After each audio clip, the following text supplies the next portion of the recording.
I was teaching a course on IT customer service. As usual, we talked about awareness and intentionality. Awareness is noticing how your words and actions affect others, and intentionality is choosing words and actions that will influence a positive outcome. A student questioned whether that was manipulation. I'd never given that any thought, but his question made me wonder about the difference between influence and manipulation. My initial thoughts were that the difference is based on intent and who benefits from the outcome. It turns out that I was on the right track, but there's more to it. More details on that in a moment. Technical skills solve problems, but people skills build careers.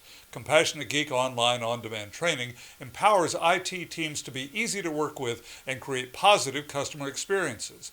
That means fewer conflicts, happier users, and a more successful IT team. Give your team the skills they need on their schedule. Visit CompassionateGeek.com to get started today. There's a link to the course in the notes right below. Have you ever worked with someone who always seems to get others on board, but you're not sure if it's genuine influence or clever manipulation? It's a fine line, and in IT customer service, teamwork, and leadership, knowing the difference can make or break your credibility. So, what's the real difference between influence and manipulation? Both involve persuading someone to think or act differently. The difference lies in your intent, your methods, and the outcome. Influence is honest, transparent, and respectful. It helps both sides win. Manipulation hides information or plays on emotions to get what you want. Here's the short version. Influence respects choice. Manipulation removes it. In customer service, let's say a user refuses to install a critical update because they're afraid it'll disrupt their workflow. You could say, fine, but if you don't do it, your system might crash and that'll be on you. That's manipulation, using fear to get compliance. Or you could say, I get your concern. Here's what this update fixes and why it matters. If we apply it tonight, it'll minimize disruption and improve security. That's influence, honest, compassionate, and helpful. You're guiding them toward the right decision while building trust. Manipulation might win the moment, but influence builds the relationship.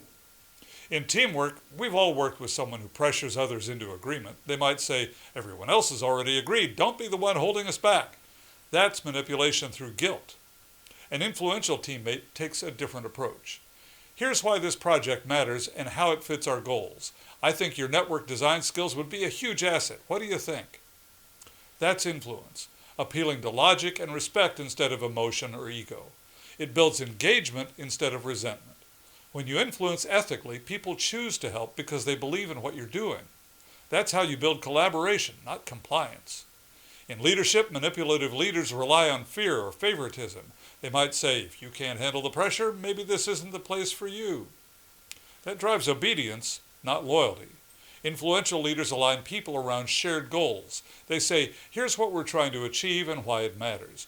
What do you need from me to succeed? Influence inspires ownership. Manipulation demands obedience. The difference is intent. If your goal is to help others succeed, that's influence. If it's to control others for your own benefit, that's manipulation. Here's how to stay on the right side of the line. 1. Be transparent. Explain why you're asking for something. 2. Respect autonomy. Give people real choices. 3. Listen first. People are more open when they feel heard. 4. Align with shared goals. Frame your request around mutual benefit. 5. Check your intent. Ask, is this about us or about me?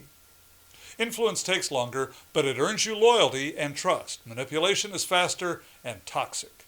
Here's the Compassionate Geek connection. In the Compassionate Geek, I talk about the 5 principles of IT customer service: competence, compassion, empathy, good listening, and respect. Manipulation violates every one of them. Influence reinforces all of them.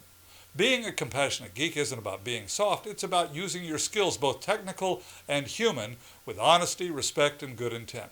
Because manipulation might get you compliance today, but influence earns you trust tomorrow. And in IT, trust is everything. Be sure to press the thumbs up button and subscribe to this channel. Want more? You'll find tips and training on IT customer service, teamwork, and leadership at CompassionateGeek.com.